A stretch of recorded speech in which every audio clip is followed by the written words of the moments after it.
As depression, anxiety, and suicide rates skyrocket among young people, we're seeing that the casualties of secular humanism are much steeper than we actually thought. But there's a group of young people at Asbury University who have stumbled on to a different answer for the difficulties of our age. And that has turned into a revival that is now catching the world's attention.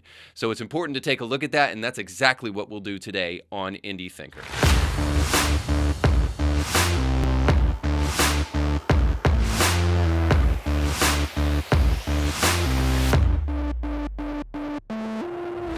You know, come to think of it, I can't wait for BlackRock to move into my community, purchase up all the real estate so that there is nothing left on the market except for apartments so that I become a lifelong renter. Said no one ever.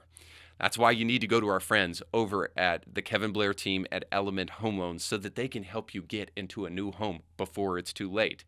The predilections of the left are never going to stop, and those who wish to buy out your future, they're not going to stop either. So the one thing that you can do is take your family's financial future into your own hands by going to get pre-approved for a home loan today.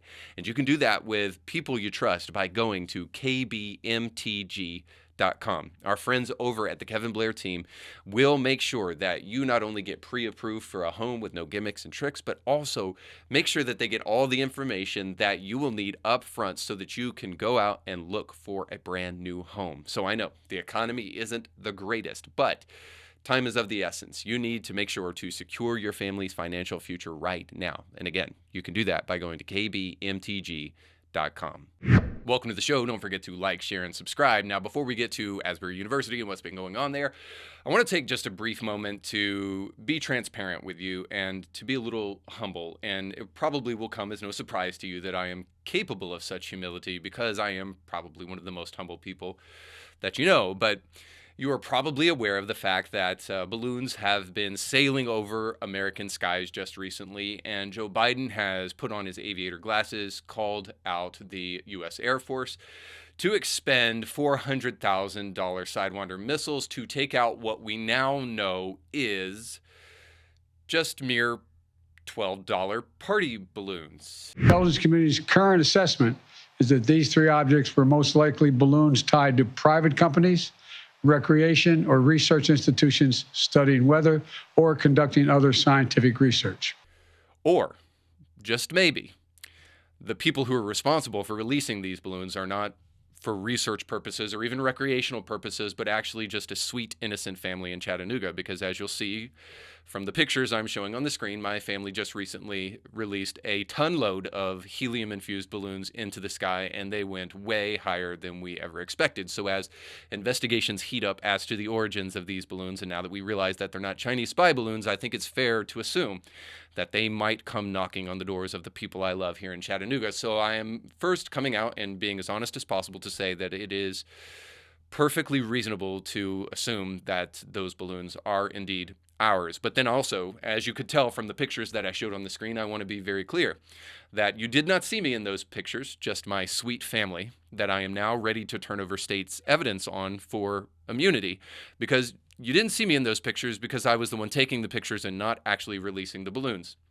I have a prepared statement and a list of names if you are interested, and I will happily turn on those people as quickly as possible. Now, on a more important note, I wanted to talk about the Asbury revival, and I wanted to do so in light of something that I thought was kind of unique, that there's a new movie that is coming out this week called Jesus Revolution. Now, this is done by the Irwin brothers, and to get a flavor for what this movie is about, here's a brief trailer to kind of describe it. This house has a very good vibe.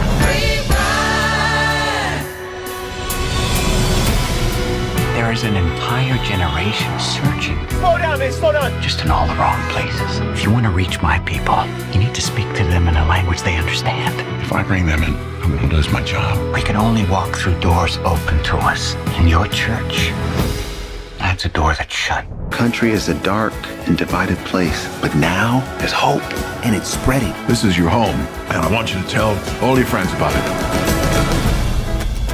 So this Christian movie is about a revival that took place in the 1970s that many people affectionately call the Jesus movement. It took place among a bunch of hippies at a very, very important time in our nation's history, and it sparked what is the Calvary Chapel movement. And so this movie shines a light on that and boasts great performances, specifically by Kelsey Grammer, who is in this film, and he plays kind of the lead guy in the film. And I wanted you to see also this clip of Kelsey responding to his performance and the importance of the film and what it meant to him, because I think it will shine a really, really bright light on why speaking about revival and why what's happening at Asbury is very important. So here's Kelsey Grammer on the Kelly and Ryan Seacrest show, whatever that thing is even called now, Kelly Live or whatever. But here's Kelsey Grammer responding to what this movie meant to him. Check it out.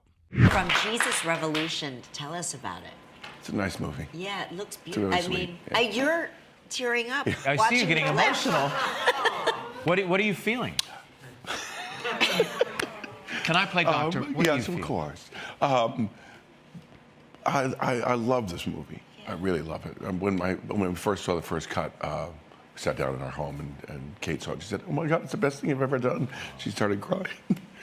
But he's a man looking for his own faith and finds it as well. A man whose church is empty and he can't get traction, and he's starting to think he's going to be fired from his job as a pastor. And this hippie comes into his life, and he finds new purpose, and started a movement that is still going. So I mean, this is it's a true extraordinary. story. Yeah, it's a true story. You're Chuck playing Smith, Chuck Smith. is the guy I play. He died in 2014, I think. But the number of people who came up and said, "Oh, you're playing Chuck Smith? Oh, I listen to him all the time." Or and they say, he married us. Or I was baptized by Chuck Smith. You can see this light in their eyes. And So as you can tell, Kelsey Grammer was really impacted by this role. Now, I think it's fair to suggest that not only because of the nature of this role and the positive story it portrays, but also he was impacted because our culture desperately needs God the way the culture needed it in the 1970s, as this movie portrays. So to be sure, the 1970s was a tumultuous time, a time where the Watergate scandal was going on, the Vietnam War was going on, the free love movement was encouraging people towards casual sex as their answer to what real love meant, and of course the proliferation and the spread of marijuana and drugs all over the place. So in the backdrop of that comes this movement that revitalizes a youth culture who is disenfranchised and disillusioned. And we're very much living in a same kind of situation in the present. We have impending issues with China, an ongoing war in the Ukraine, with Russia. We had a totalitarian vax mandate that really revealed kind of the nasty side of our political divide. We have race hustlers continually pushing things like the 1619 Project and critical race theory. We have trans activists rushing kids to get under the knife of surgeons and so much more. And so as you can see, there's a desperate need for the same kind of revival that took place in the 70s in the present. Thankfully, at Calvary now, just like Calvary then, as the movie portrays, we have godly men who are standing up in the midst of everything that's going on. People like Jack Hibbs and Rob McCoy and my own pastor, Frank Ramser. These are all men in the Calvary Chapel movement. And there's others outside of it as well who are realizing that the only hope for this kind of dystopian reality that we've created for ourselves in the present, and the only hope for it to not even get worse in the future, is for revival. C.S. Lewis put it this way. He said, "If you find that nothing in this world can satisfy your soul, it could be that you were meant for something more." And that's exactly what revival does. It encourages us to seek for something outside of the social answers that we've been looking for and to look to something higher. Now, I'm going to explain it a little bit more and go into a little bit more detail in our top stories today. But if that is what is happening at Asbury, then I got to say I'm okay with it. I'll get egg on my face pursuing and endorsing one of the few things we know is the antidote to the chaos of our culture. So I'll be the first to say, I am for revival and I am for what is going on at Asbury if it can help people dig a little bit deeper and go a little bit further in their relationship and in their understanding of who God is and why he is desperately needed now. And we'll talk about that as we dig into our top stories.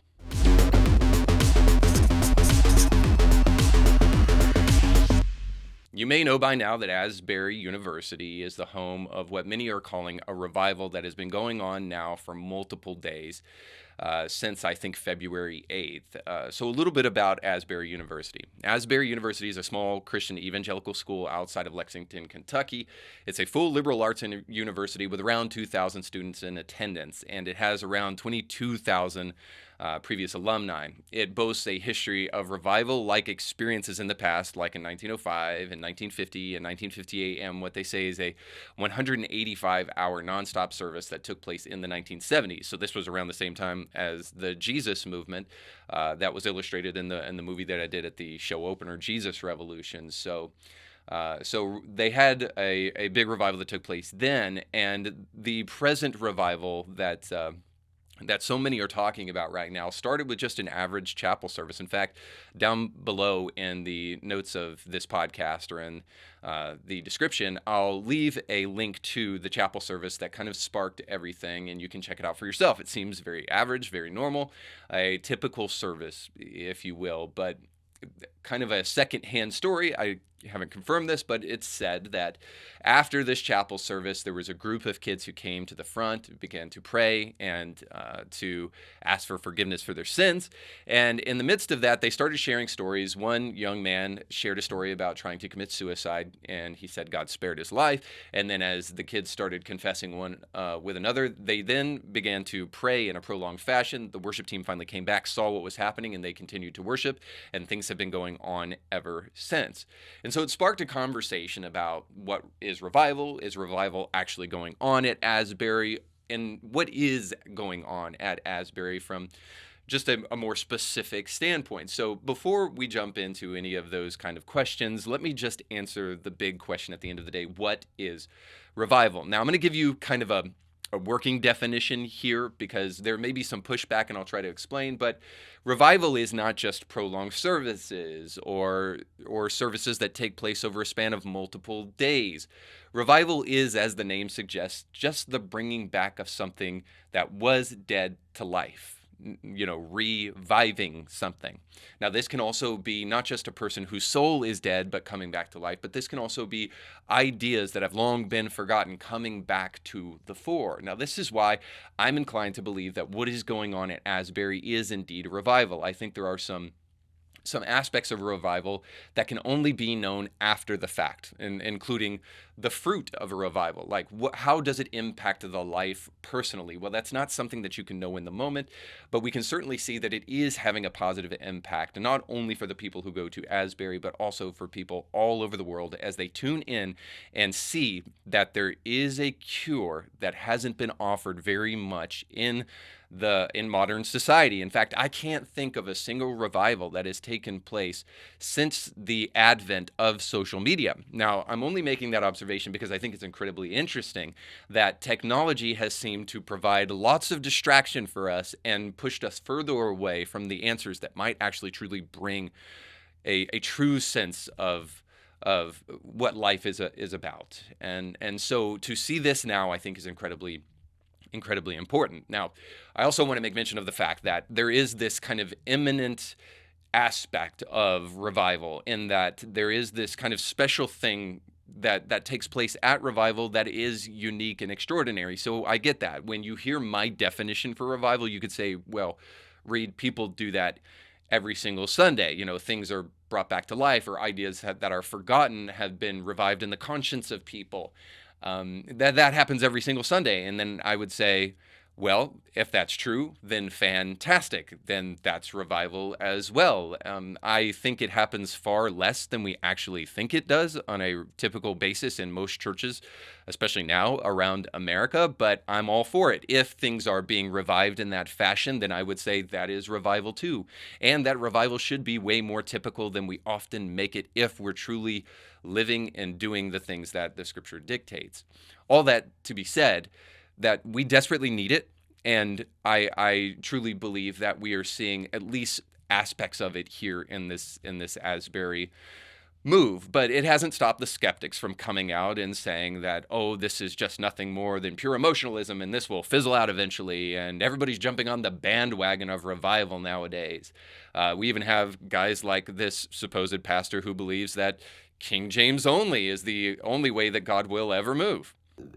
They are not King James only. Now, while I could take a lot of time to address the kind of people who believe that God needs their permission for revival to take place, I think there is a need to be discerning and to be wise, but we need to know why we are against something. Now, far be it for me to say, oh, there's a problem with somebody being against something. Sure, be against something, but know why you're doing it. We'll get to that in just a moment. So let's just answer some of the questions of the skeptics real quick. So the first one I want to jump in is the idea of the bandwagon, that there's churches now and other college campuses who are jumping on the bandwagon, and all over now people are claiming revival, some type of spiritual renewal. In fact, they've even started claiming it at Burger King. Apparently, one of the urinals was actually cleaned in the men's bathroom at Burger King. So, I mean, I'm hearing optimistic things all over the place. By the way, I don't understand why grown men cannot aim at a huge white thing that is plastered up against a wall. When you go into these bathrooms, especially at like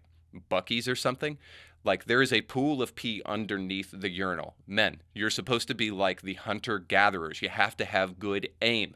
What has happened to manhood these days? Nonetheless, a lot of people are claiming that they're seeing revival. So the bandwagon thing, yeah, I understand. It kind of diminishes perhaps what's happening at Asbury, but let's just say that what's happening at Asbury is so effective that it's spreading to other places and awakening the conscience for the need for revival. And if that's true, then, hey, I think that we've accomplished something great in Asbury already, because it's helping us ask some questions. What is revival?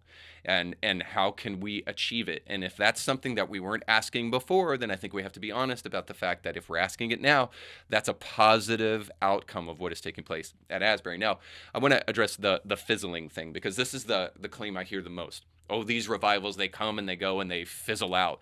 Lasting fruit is the only way to really know if something was truly a revival. So to a certain extent, I agree with that. But let me just be clear that sometimes things that fizzle out are actually really, really productive and really, really beneficial. Because we like food, it fizzles out eventually, but you need it to survive, and the breath that you breathe, you need it, because without it you die, but it doesn't last very long. So things that fizzle out aren't necessarily bad. And Asbury has already come out and said that they're going to put a timestamp on this revival, because they're going to close down things pretty soon. But so just recently, somebody on Facebook from the university posted this: as we enter the third week of this renewal movement, our desire is to be faithful to our mission as a student-centric Christian university. Brown wrote in the statement, further, we believe that the continued flourishing of such a movement invites us to commission our Asbury community, visiting students and other campus guests from across the world, to neighbor-serving, God-honoring work. After much prayer and discussion with campus leadership, we have established a schedule for the upcoming week that is available on the university website. So it appears that Asbury themselves has set an end date to what is taking place there, and it appears that as of Monday, the public revival ended due to complaints from city officials, local businesses, and many others about the traffic and all of that. So they've taken that into account, and they've prayed, and they've decided to kind of move into just focusing on youth and high school and college students, and continuing to hold daily services to kind of reach out to that age group. Now, one thing about that statement that I think is vitally important to recognize is that whoever the brown guy is, I think he's the president, but regardless of what his role is in him coming out to make this statement, he says this, that the goal of revival is never just to merely have a bunch of people come to us and make this an ongoing thing that we carry out for as long as we possibly can, but it's to actually go out into neighbor serving, God honoring neighbor serving, and to go out into the world and to make a difference. So you have to at least admire the fact that they're keenly aware of the fact that they could go on and on and on and have endless services, but that the end result of the service is something that they know very well. And that's commendable, to be sure. And then finally, the one thing we hear a lot about this, about the skeptics who want to talk about this is, oh, it's just pure emotionalism. It's all people who just want to have an experience-driven outcome rather than really dig into the Word of God and get to know God better. And so I just have to ask a quick question. What's the alternative there? Should revival be boring? Should it be unfun, like apparently your house is around Christmas time, the most joyful time of the year? What's the deal with being so against having an outpouring of emotion? By the way, every single revival in American history especially, or in the history of the church, has been attended to by emotional outpourings of people who want to seek God and want to pursue Him passionately. So I don't know what the real problem with emotionalism is, and I'm assuming that some of these people, they think the response should be people in church going, and that's like what revival should look like, rather than weeping, emotional displays of worship, and the like. All I can tell you is check out Acts chapter 2. But anyway, more importantly, through all of this, pushing the skeptics aside, my take is that we need to have an understanding of what revival is and why things like this can be good. So here's my take on the Asbury revival, and it's an attitude I would encourage you to contemplate and to take on other issues with. To decide on things that seem good, you need two things, in my opinion, and perhaps more, but two things for sure. The first thing you need to know is if you're going to stand up for something and support something, you need to know the message is right. Now, I cannot speak to all the messages at Asbury University. I can only tell you this, that I can show you something pretty rare among Christians and Christian campuses, to be sure, these days, and that is this statement of faith that I'm putting up on the screen now. Here's Asbury University's official statement on gender and sexuality. We affirm that humans are beings created in the image of God, male and female, and are of inestimable worth. As a result, we affirm that human sexuality is intended by God to include more than the contemporary cultural emphasis upon the physical experience, and is a gift of God designed to reflect the whole of our sensual and relational createdness. We believe that it is only within the context of the covenant of marriage between one man and one woman that the full expression of sexuality is to be experienced and celebrated. The understanding of conventional marriage and the practice of celibacy within singleness are the means by which we are to experience a life of full human flourishing while glorifying God and honoring His word. A faithful interpretation of Scripture affirms the principles that sexual purity honors God and that all forms of sexual intimacy that occur outside of the covenant of heterosexual marriage are sinful distortions of the holiness and the beauty for which God intended. So as you could tell from what I just read, obviously this should go without saying that this is what a Christian school believes, but more and more we're seeing that that is not the case. Now, far be it from me to lower the standard and say congratulations that you've actually kept what is supposed to be the standard, but honestly, this is a sign that this school has a stance on biblical issues, even in controversial places. So to me, that's a good way to understand that the message here is accurate as it accords with Scripture. Now, the next thing is the heart of what's going on at Asbury. Now, this one's a little bit difficult to discern, and I made a mention of kind of like the eminence and the uniqueness of revival, so it's not just considered just mundane or normal service, but although that normal service could have aspects of revival, there's no real way to judge eminence, and by that I mean the closeness of the presence of God. I always want to make room for the fact that there are times where God is seemingly closer and closer in a real and tangible way, it seems, than at other times. There are times of visitation, in other words, but it's really hard to judge like how imminent is God in a specific situation. So you can't really judge revival based upon immanence and transcendence. God is everywhere and God is right here in the midst of us in a really kind of like objectifiable way, and it's hard to do that also with the heart or with the motive. And this is where we have to be incredibly careful, because we can easily try to assume and presume that we know the motives of the people that are doing this thing when we really don't. And this is kind of my problem too with the vast majority of people who are speaking out against Asbury. The vast majority of them have not gone at all. They've done a quick Google search on things and then tried to figure out something to hate. I really do think that if we're going to assess the motives of something, we need to know what is going on there. That's why I think that it's really, really important to show this Tucker Carlson clip here, because this gives us kind of a window into the heart and the motives behind the people at Asbury. So check this out. We didn't fully understand what was happening at Asbury, and we don't really understand it now. We're not sure anyone does understand it. But whatever is going on seemed wonderful, seemed like the sort of thing we badly need more of. So we started making plans to go to Kentucky on Friday, tomorrow, to see the service for ourselves. And then this morning, a remarkable thing happened.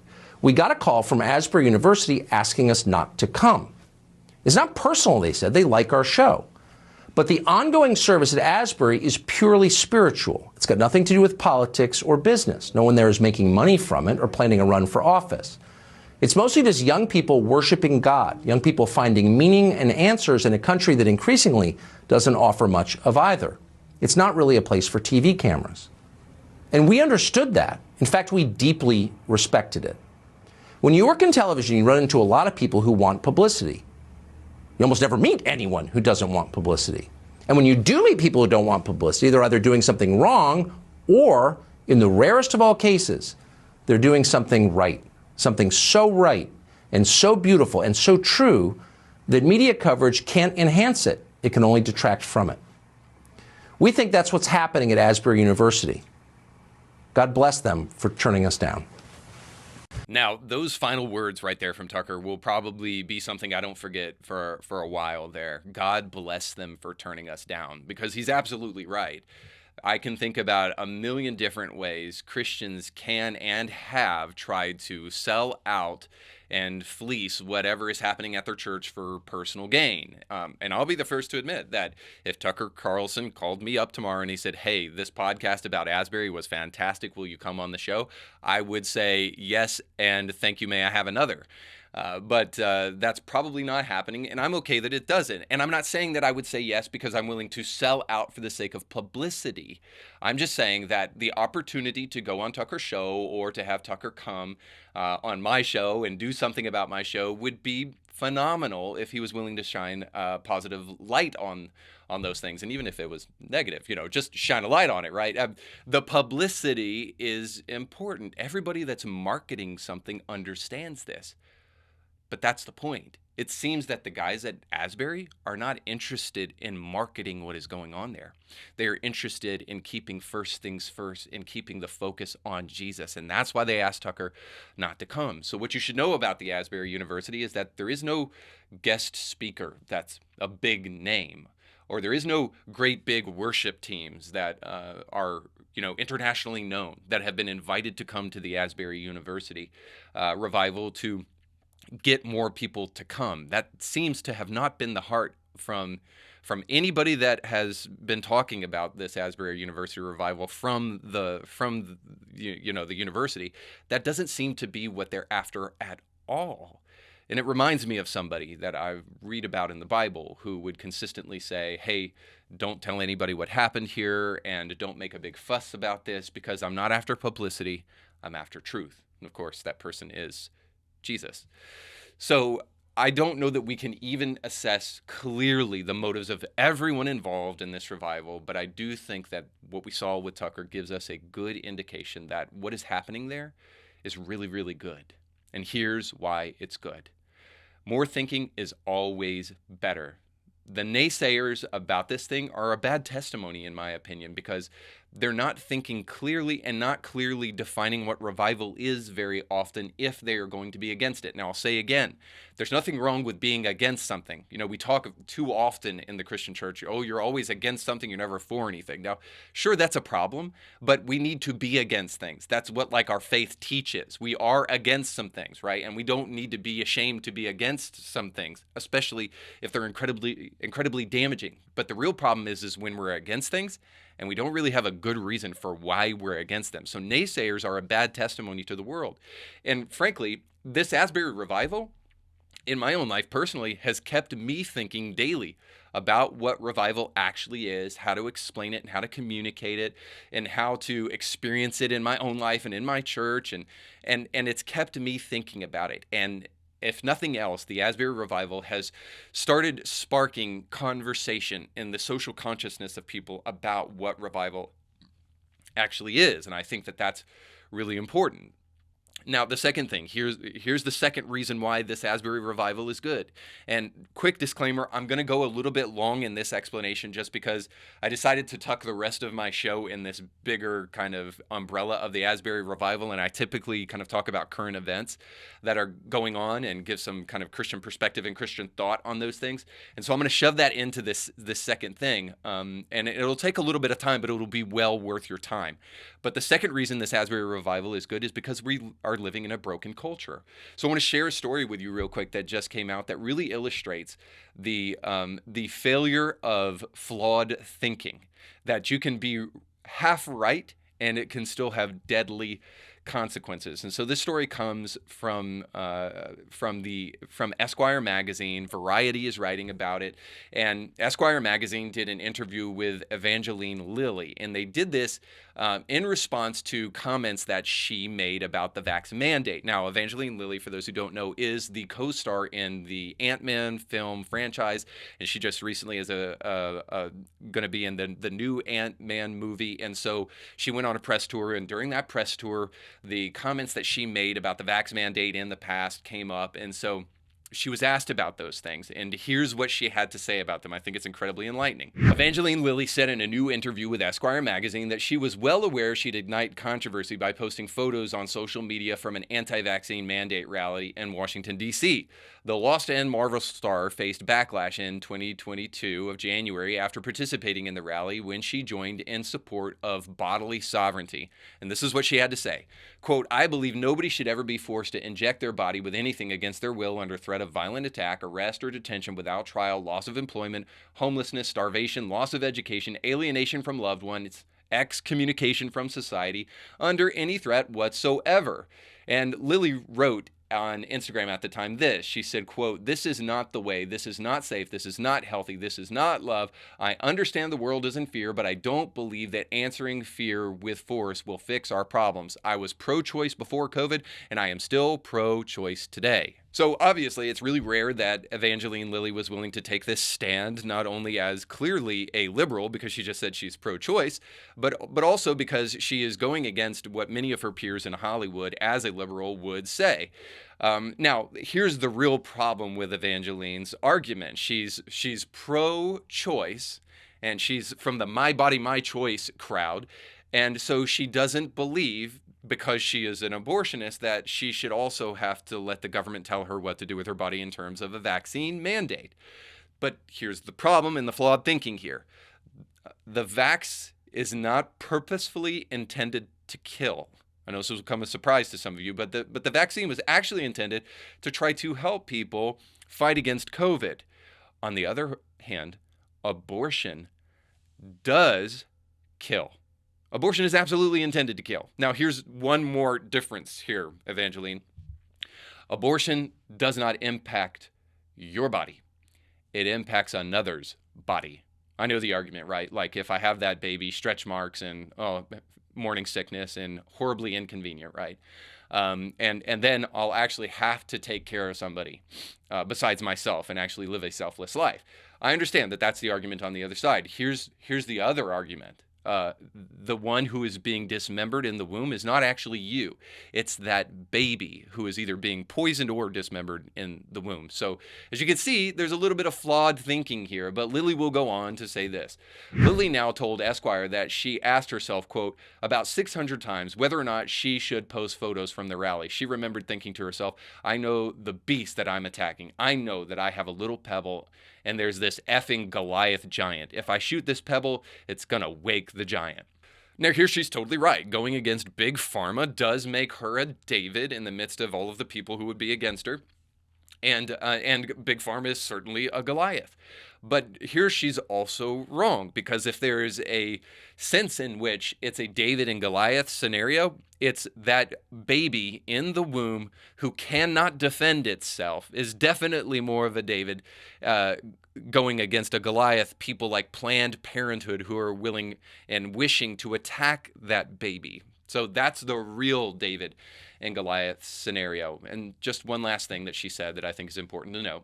I just wanted people out there who were struggling because they were under severe pressure to do something they didn't want to do, to know that they weren't alone, and to know that there were people who actually felt that they had a right to say no.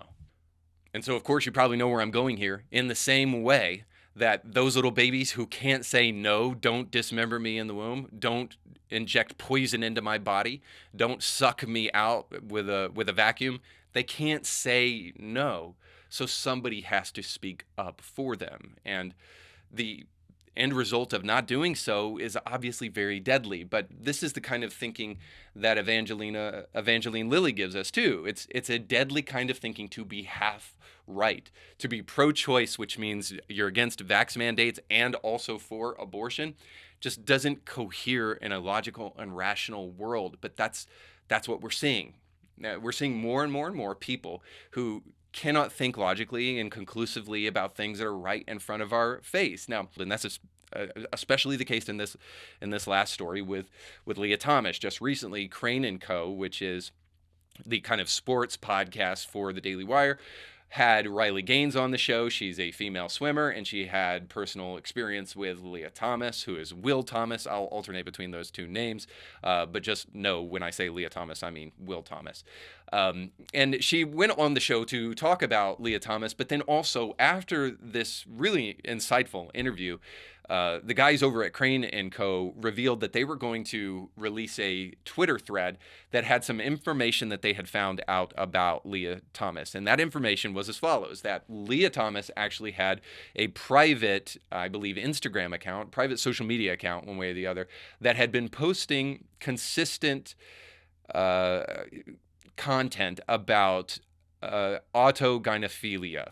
And let me explain what autogynephilia is. It's a man's paraphilic tendency to be sexually aroused by the thought or image of himself as a woman, and it has been classified as a mental disorder since 1989. Now, there are plenty of people who are going to argue with whether or not it should or should not be a mental disorder, but as it stands, autogynephilia is a sexually deviant mental disorder.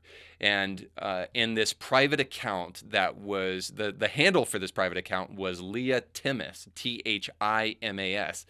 And Lia, and it was obviously connected to Lia Thomas and his real account, where he was just putting very banal stuff on his public account. But then this private account had all of these autogynephilic posts. Now, I feel like it's only right to show you these things, but fair warning, disclaimer here that what you're about to see is really gross and very disgusting. So you can fast forward this if you want to, if you're listening to it, and especially if you're watching it. But I do believe it's important to show you what Crane & Co. revealed. So here in these posts, you can see that Lia Thomas was liking and or posting things about a man dressed as a woman and getting aroused by those things. These are specific AGP posts, autogynephilic posts, that are glorifying this sexual deviant mental disorder. And then finally, you'll see here that Gwen, who is the male partner who says he is a woman, the male partner of Lia Thomas, showing a picture of him holding a glass jar with water in it, which supposedly houses his former testicles. And so he kept the twig but got rid of the berries, and here he is celebrating the removal of his testicles with this post, as you can see on the screen. Now, we know this is not the behavior of a person who is mentally stable. This is the behavior of somebody who is deeply, deeply troubled. And here's the real problem. We've taken people like Lia Thomas and others around our nation and who have this sexual deviant mental disorder, And because of our desire to pat ourselves on the back and to virtue signal, we've unleashed these sexual deviants onto a group of unsuspecting women in their locker rooms as they undress. And you can see that from the source, as Riley Gaines talks about how it made her feel the first time a grown 6'4" man disrobed in front of a bunch of young girls. But the thing is, so of course we knew going into the meet we would be competing against each other. But we were not forewarned in any capacity that we would be sharing a locker room. And so the swimming locker room, it's not necessarily a place of modesty. You've grown up swimming, especially when you're at the elite level that we were. You put these suits on that are like skin tight. It takes like 15 minutes to put these suits on. So it's a process to which, of course, you have to be undressed. But as a girl growing up in that environment, you become okay with being vulnerable in that situation because everyone there is in the same situation. And it's a place of chatter. You get to see your friends from all over the country who you haven't seen in so long. And so I was in the locker room, obviously putting my suit on, and all of a sudden it got dead silent. I turn around. I mean, this person's towering over every other person in the locker room, drops the clothes, full male, like a fully intact male with male genitalia. And almost subconsciously, you just cover. Like, it's just a subconscious inherent feeling when you see a male with male parts watching you undress. So as you can clearly see, we're growing up in a broken culture. And when we see things like what is happening at Asbury University, I think we should jump in with both feet because it is the only cure for how broken and messed up our backwards thinking culture is and how messed up our abortive sexual deviant culture is. And this is the culture, by the way, that our kids are growing up in. So that brings us to the third and final point. So it helps us think. And then secondly, we have a broken culture, so we need revival. And then the third thing is that because we have a broken culture, that's the culture our kids are growing up in. Now, I have a golden rule here, and I'll call it the golden child rule, not because Eddie Murphy is involved in it whatsoever, but because it involves children in the golden rule. And the golden rule, as you know, is do unto others as you would have them do unto you. And then the golden child rule is do unto others, children, as you would want done to your kids. And I can only say this, as far as the golden child rule is concerned. If I had the option to allow my kids to go to any other university on the planet, or to go to Asbury University right now, if my kids were old enough, I would say, I want my kids at Asbury. I want them to experience that. And I would be, quite frankly, upset with the person who suggested that anything that was going on there was wrong or was evil in any way or was heretical. If my kid was there and experiencing life-changing things that were helping him become more aware of God in a culture that is incredibly morally and spiritually bankrupt. So I just think, although not the most conclusive, you should apply the golden child rule to some things in life and say, would you want your kid to be a part of that? And say, and if the answer is yes, well, then you should think about endorsing that. And then I'll just finally end with this personal story as we kind of close out our thinking about the Asbury revival and how much our culture desperately needs it. I had a skeptical pastor when I first became a Christian who went to the Brownsville revival. Now, he did this before I started going to the church, by the way.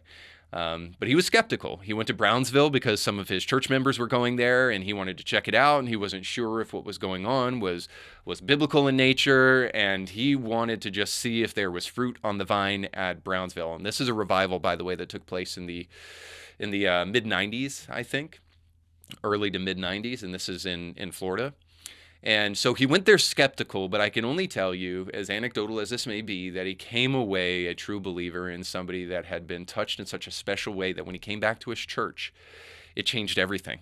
In fact, the church was a Southern Baptist church that then became a independent church. And I'll just be very honest with you that a lot of the things that happened in the aftermath of that pastor going to that experience at Brownsville were kind of messy. Some people left the church, some people didn't like it, but there was a lot more who really, really did. And that church is still alive and thriving today. But when I went to that church in the early 2000s, it was there that my life was forever changed. It was forever changed because there was something special about that church. That church had this kind of quintessence, this essence to it that when I went there, it wasn't like any other church I had been to ever before. And I can honestly say that I think I was saved in the midst of a revival, which absolutely changed my whole understanding of what is possible in the Christian world. I saw things that have forever changed my life, and even things that I haven't seen since there. That church impacted me in such a powerful way that I needed it to at that time, because I had been in church my whole life, and most of it was boring, and I couldn't stand it. And then I went to that church, and it was different. It was life-giving, and I was forever changed because one man who was a little bit skeptical about what was going on decided to lean into what God was doing, all because he understood that the next generation needed God. And boy, was he spot on. So as Asbury kind of goes away from the public conversation, I'll say I, for one, will miss it. But I also think that it did leave at least this impression, I hope, in your life, and I think it did in mine. Nothing will stop us from pursuing revival in our own homes, in our churches, and in our workplaces. And by God, we need it. So I'd love to hear what you think about that. You can leave that down in the comments section below. You can also like and subscribe if you haven't done so. And most importantly, you can go with God. Thanks for watching.